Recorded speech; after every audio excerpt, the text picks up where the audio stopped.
ano. E o senhor fez questão de destacar a sanidade financeira do Estado, né? Como que o Estado chega, inclusive muito diferente de outras regiões do país. Como é que foi pensado, então, esse orçamento, levando em consideração que é um Estado que está bem financeiramente?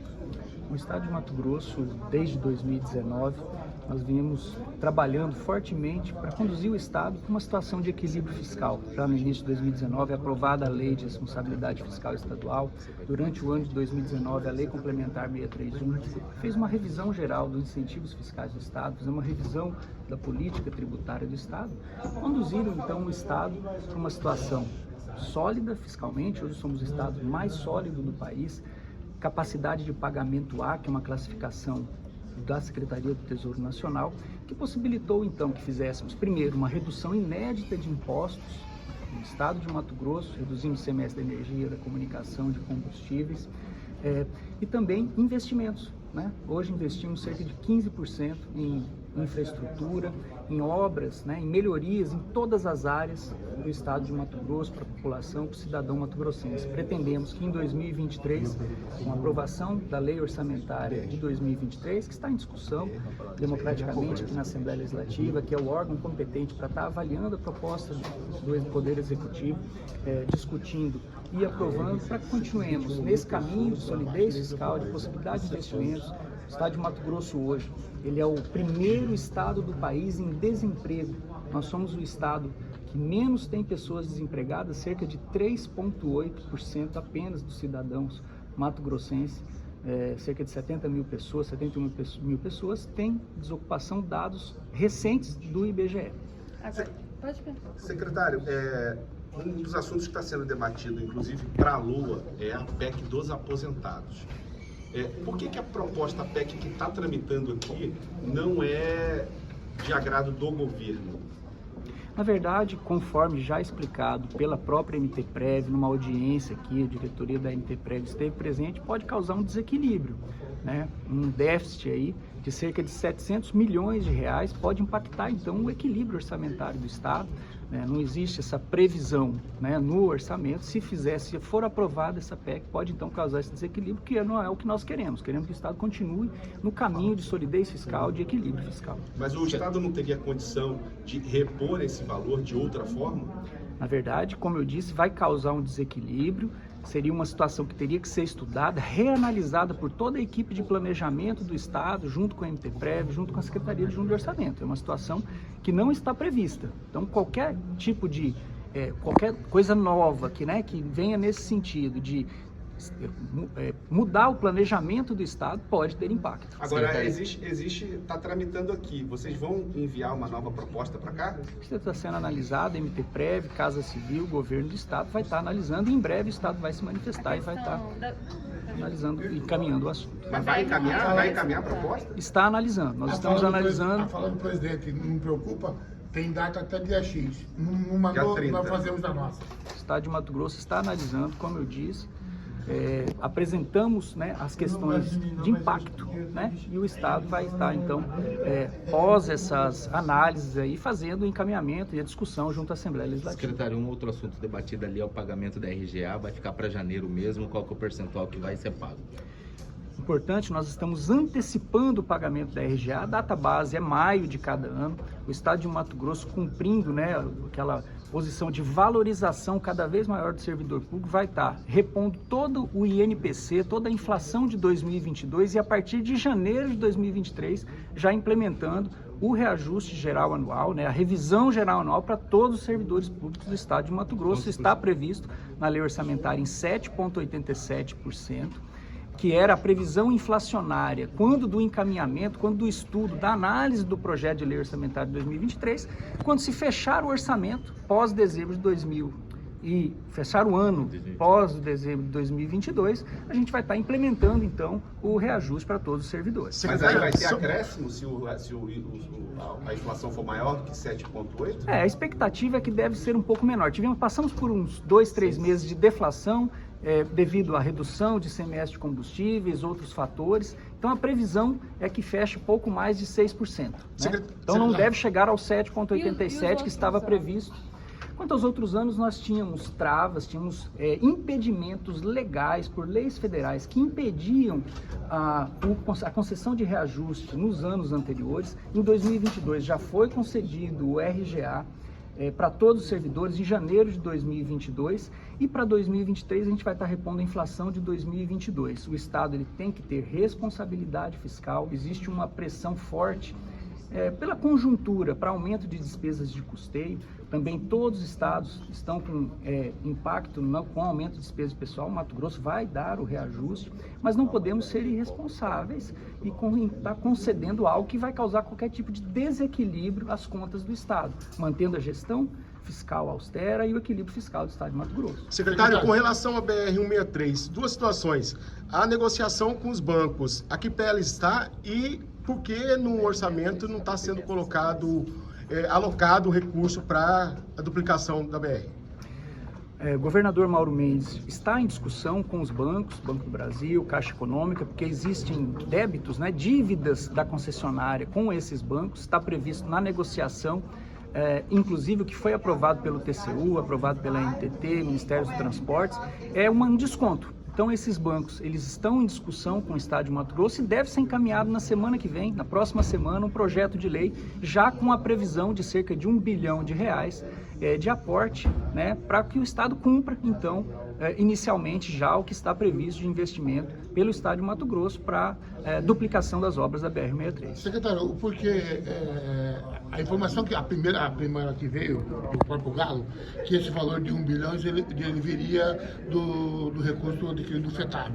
O porquê que vai ser acoplado junto à cifra e não garantido na fonte C do governo? Mantido na fonte C do governo, no caixa do próprio governo, até porque se fala numa possível grande secretaria que tomará conta desse dinheiro. Como retirar de uma secretaria e repassar para outra depois? Na verdade, esse recurso ele tem que ser desembolsado pelo Estado, se der tudo certo na negociação, que temos previsão agora para o começo do mês de dezembro, ainda esse ano.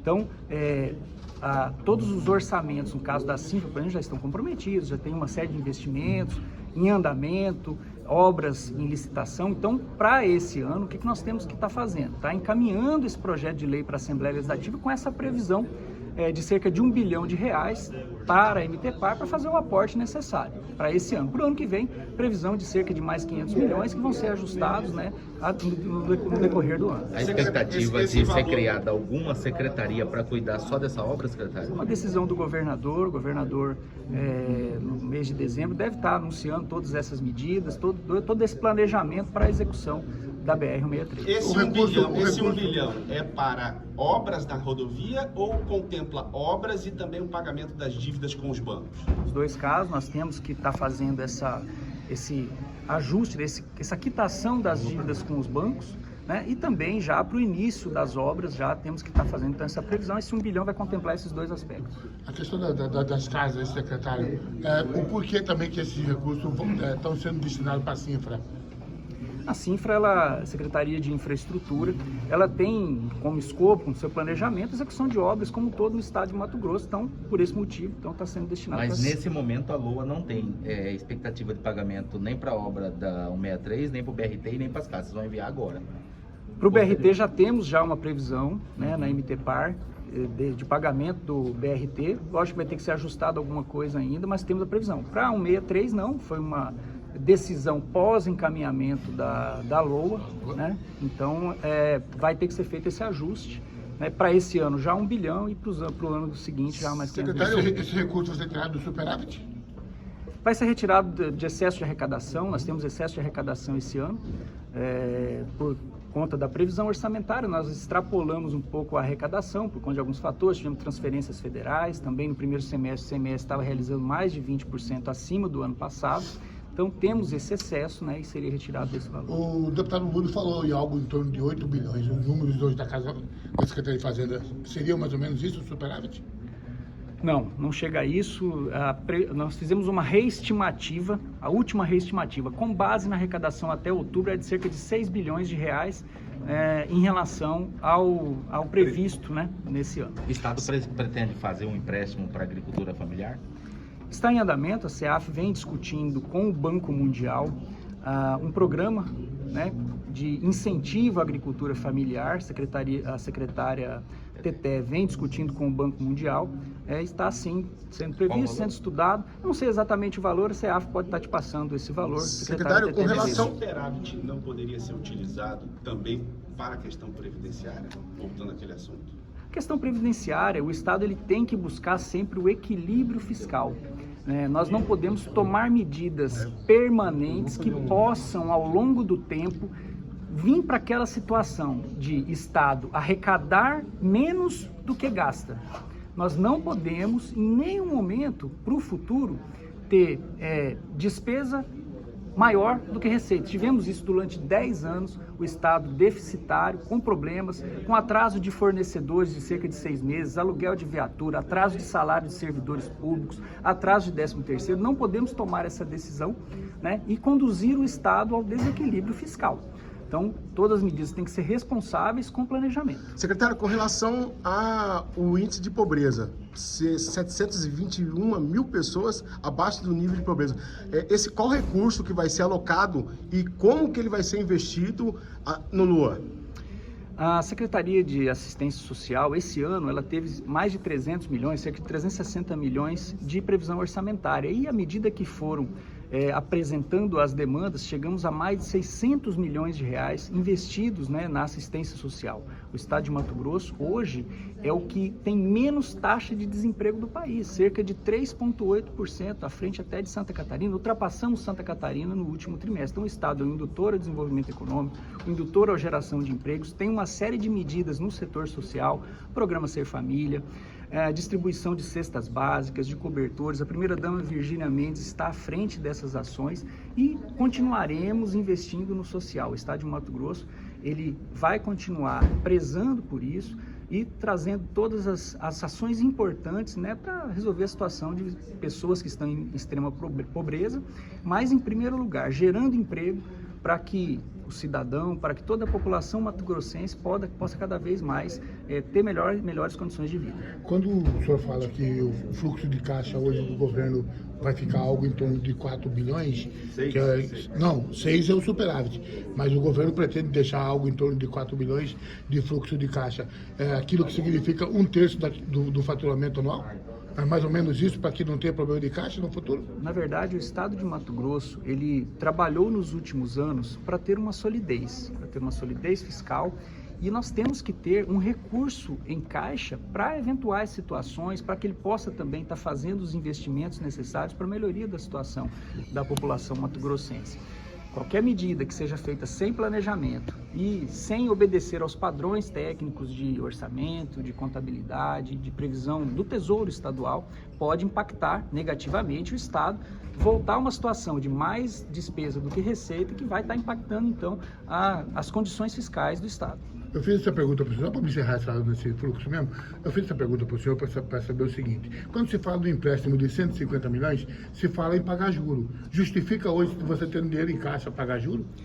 Uma coisa bastante importante em todos os projetos que o Estado vem desenvolvendo, eu vou destacar aqui Progestão, Profisco, não são projetos simplesmente de empréstimos junto a instituições financeiras. Nós estamos falando de uma assistência técnica de gestores internacionais que têm experiências em mais de 150 países. E aí vou trazer, por exemplo, o exemplo do Progestão.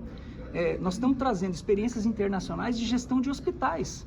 Estamos trazendo experiências internacionais de gestão de folha de pagamento, experiências internacionais de gestão tributária.